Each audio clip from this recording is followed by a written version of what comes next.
Je m'appelle Vincent Cernels, je suis professeur à l'Université de Fribourg en Suisse dans le domaine des sciences appliquées à l'archéologie. Nous sommes ici sur le site de Corsimoro, plus ou moins au centre du Burkina Faso, à 80 km de la capitale Ouagadougou. Le site de Corsimoro a l'intérêt de présenter un faciès très intéressant avec plusieurs technologies superposées correspondant à des périodes différentes. On compte 4 technologies qui se succèdent et après des débuts à petite échelle, il y a une période d'expansion extrêmement importante qui se situe entre 1000 et 1500 de notre ère, au cours de laquelle environ 50 000 tonnes de scories ont été produites, ce qui doit représenter environ 5000 tonnes de fer. Ce sont des quantités considérables qui montrent qu'à cette époque-là, le pays est approvisionné en fer à grande échelle et probablement que le fer produit ici à Corsimoro alimente une aire géographique assez importante, plusieurs centaines de kilomètres carrés certainement. Nous sommes maintenant devant les plus anciens vestiges qui ont été découverts à Corsimoro.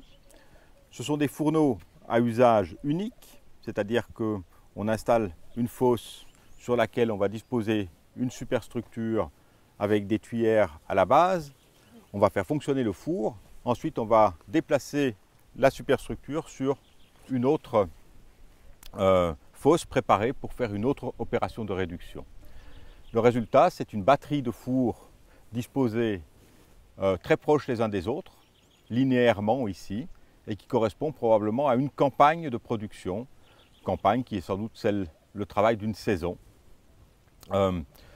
Ce travail d'une saison produit un certain stock de métal. Lorsque ce stock de métal aura été épuisé par les artisans, ils reviendront pour refaire une nouvelle campagne de production.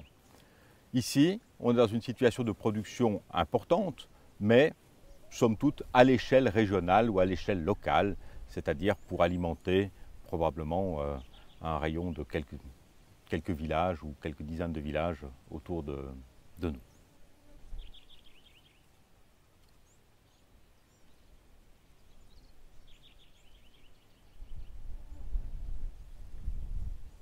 Nous sommes ici à côté d'une base de fourneau qui a un diamètre interne d'environ 1 mètre, dont les parois ont une épaisseur d'environ 30 cm.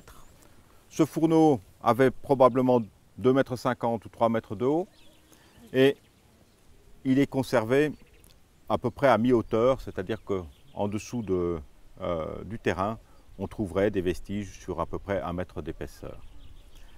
Ces fourneaux sont des fourneaux destinés à la production du fer, c'est-à-dire au traitement du minerai.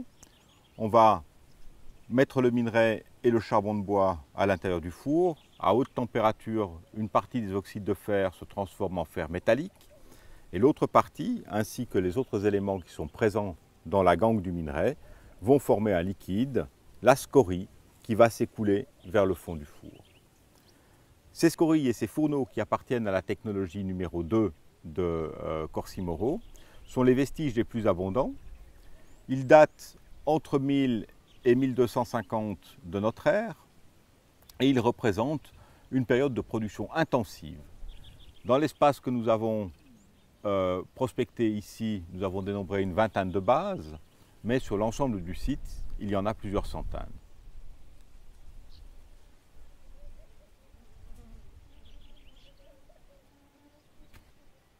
Au cours du XIVe siècle de notre ère, on peut situer un nouveau changement de technique dans la production du fer à Corsimoro.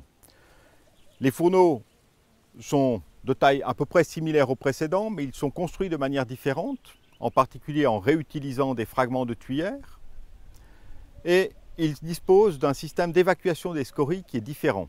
Une partie de la scorie reste à l'intérieur et forme un gros bloc. Une autre partie de la scorie est évacuée à l'extérieur du fourneau et forme des coulées relativement importantes. L'organisation spatiale change également. Au lieu d'avoir des rejets dispersés, cette fois, on installe les rejets autour du fourneau, formant une structure en anneau, avec d'un côté les petites scories coulées et dans le reste de l'anneau, les gros blocs qui proviennent du fond du fourneau.